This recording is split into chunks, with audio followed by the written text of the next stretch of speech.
Assalamualaikum warahmatullahi wabarakatuh. Kembali lagi bersama saya Lutfi dalam channel Creativity ID. 2 tahun yang lalu, saya pernah keterima kerja di sebuah bank swasta yang cukup terkenal di Indonesia. Saya saat itu keterima kerja di posisi frontliner sebagai pegawai bank baru di lembaga bank tersebut. Namun, karena bisnis saya yang saat itu saya sudah jalankan menjadi ramai yang tadinya sepi, dan setelah saya hitung peluang antara saya kerja di bank dan berbisnis, maka penghasilannya jauh lebih tinggi berbisnis daripada gaji pegawai bank yang saat itu cukup tinggi karena di atas UMR Jakarta. Maka saya putuskan dengan sangat terpaksa untuk fokus saja di bisnis saya yang sedang bertumbuh, yang sedang ramai. Nah, pelajaran dan pengalaman yang saya dapatkan ketika lolos sebagai pegawai bank, walaupun saya tidak ambil itu, ini bisa jadi pelajaran bagi teman-teman yang akan melamar kerja di bank, baik di bank swasta seperti SAIM Beniaga, Bukopin, Bank Mega, maupun di bank BUMN seperti BNI, BRI, Mandiri, maupun BTN. Lalu apa saja sih tips agar bisa keterima kerja di bank? Pada kesempatan kali ini saya akan membagikan tips-tips itu kepada Anda. Silakan untuk segera dicatat. Oke, tips pertama yaitu desainlah kurikulum vitae Anda semenarik mungkin. Jangan tulis di kertas folio menggunakan pulpen, karena itu cara yang kuno, cara yang jadul. Sekarang sudah canggih teknologinya, kalian bisa bikin kurikulum vitae yang semenarik mungkin menggunakan Canva. Di Canva sudah banyak template kurikulum vitae yang bisa kalian custom sesuai dengan filosofi desain Anda.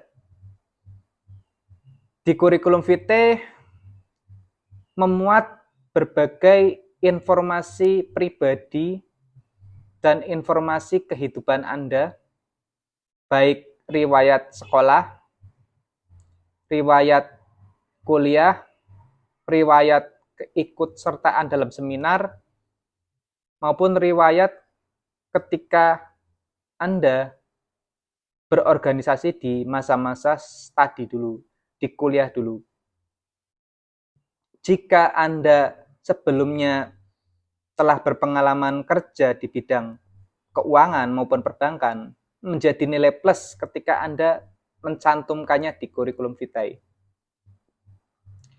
Pengalaman organisasi di kampus itu juga dinilai positif oleh HRD. Silakan Anda cantumkan pengalaman organisasi itu, baik ketika Anda berposisi sebagai ketua di dalam sebuah organisasi maupun di dalam sekretaris, silakan cantumkan saja. Itu yang pertama. Tips yang kedua, sertakan pas foto yang menarik, tampak jelas, tidak ngeblur, dan proporsional. Proporsional di sini artinya pas foto Anda sebisa mungkin difoto dari studio foto yang profesional, bukan jepretan atau fotografi dari HP, karena hasilnya tentu akan sangat berbeda. Biasanya jauh lebih jernih lewat kamera profesional DSLR yang ada di studio, karena fotonya tidak ngeblur. Pihak HRD biasanya akan sangat suka terhadap pas foto yang tidak ngeblur, yang tampak jelas. Oke, itu yang poin kedua. Yang poin ketiga, sebisa mungkin Anda jago dalam software accounting yang saat ini sedang populer dan sering digunakan dalam industri keuangan 4.0. Bagi Anda yang lulusan akuntansi, manajemen, maupun ekonomi pembangunan di kampus negeri maupun swasta, tentu Anda tidak asing dengan software MIOP, karena biasanya kampus-kampus dengan prodi manajemen maupun akuntansi mengajari mahasiswanya untuk bisa software accounting menggunakan MIOP, seperti membuat laporan tahunan, membuat laporan buku besar, laporan pengeluaran perusahaan, dan berbagai penghitungan budgeting lainnya menggunakan MIOP. Namun menjadi nilai plus lagi di mata HRD jika Anda juga menguasai software selain MIOP, seperti software accounting akurat maupun software Zahir yang saat ini juga cukup masif penggunaannya di berbagai perbankan yang ada di Indonesia. Jadi bagi Anda yang saat ini belum menguasai dua software tersebut, Zahir dan akurat, silakan untuk dipelajari supaya menjadi poin plus di mata HRD. Yang ketiga, agar kita bisa keterima kerja di bank, yaitu kita harus memiliki penampilan yang menarik. Ini khususnya di bagian frontliner. Penampilan menarik ini artinya apa? Satu, berpakaian rapi. Yang kedua, kulit bersih. Tidak harus putih, tidak harus glowing seperti style kecantikan standar ala Korea, tidak. Bersih saja sudah cukup di mata HRD. Walaupun kulitnya sawo matang, yang penting bersih. Perawatan lah, pakai skincare, glowing. Selain penampilan yang berhubungan dengan kerapian dan kebersihan kulit, penampilan menarik juga dinilai dengan keramah tamahan Anda. Bagaimana sih cara senyum Anda juga dinilai oleh HRD. Karena nanti bagian frontliner akan berhubungan erat dengan customer secara langsung. Sebuah perusahaan akan dinilai reputasi perbankannya menjadi perbankan yang sangat maju seperti Bank BCA yang terkenal dengan keramah tamahannya, itu dinilai dengan kualitas SDM dari frontlinernya yang ramah. Maka kalian harus mulai belajar bagaimana manner, attitude, keramah tamahan dalam industri perbankan. Yang kelima, surat lamaran kerja yang jelas. Apa posisi Anda yang diinginkan dalam lamaran kerja tersebut harus disebutkan dengan jelas. Misal ketika Anda ingin menjadi bagian dalam frontliner saja, divisi frontliner, maka Anda harus cantumkan sejelas-jelasnya keinginan Anda di dalam surat lamaran kerja tersebut.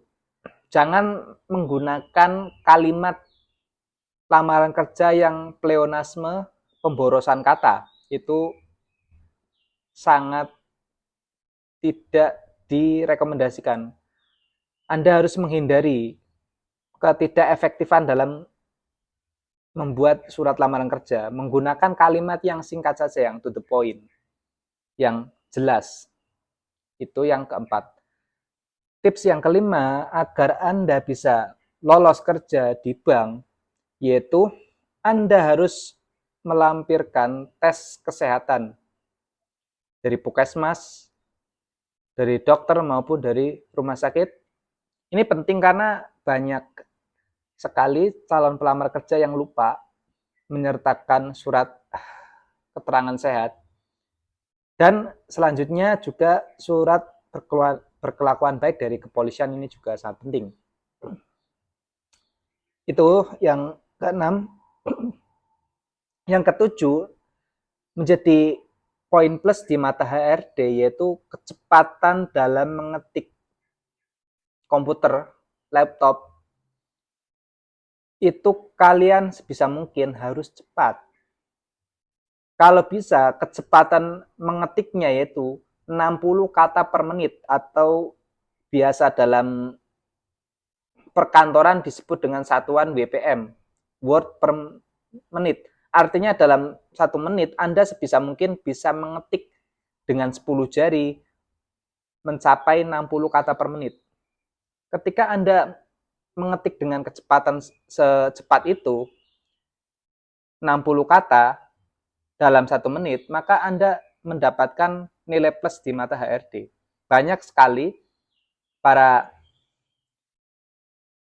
calon pelamar di berbagai perbankan BUMN maupun swasta yang keterima lamaran kerjanya ketika ia memiliki skill mengetik yang sangat cepat. Karena di dunia perbankan memang kita dituntut untuk bisa mengetik secepat mungkin.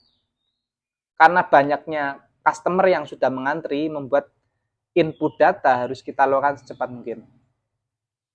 Yang ke-9, yaitu kita bisa mengoperasikan Microsoft Office dengan baik. Microsoft Office di sini tentu saja Microsoft Word, Microsoft Excel, dan menjadi poin plus ketika Anda bisa mengoperasikan PowerPoint dengan bagus, mampu membuat proposal penawaran bisnis, slide PowerPoint yang bagus dan menarik, itu juga menjadi nilai plus. Dan yang terakhir, yang ke-10, tips agar kita bisa keterima kerja di bank, sebisa mungkin kita mampu menguasai public speaking dengan intonasi yang baik, runut, logis, dan bisa ramah tamah ketika kita berkomunikasi dengan klien, dengan nasabah. Itu jadi poin plus. Biasanya HRD akan menilai calon pelamar itu mampu menguasai public speaking dengan baik atau tidak itu ketika sedang sesi interview, sesi wawancara. Ketika sesi wawancara lamaran kerja di perbankan dijalankan, biasanya banyak sekali para pelamar kerja di bank yang gagal di bagian ini karena memang sulit. Biasanya orang-orang yang memiliki public speaking bagus, punya pengalaman berorganisasi di kampus, sehingga ia bisa tampil percaya diri di hadapan publik. Jadi bagi Anda yang saat ini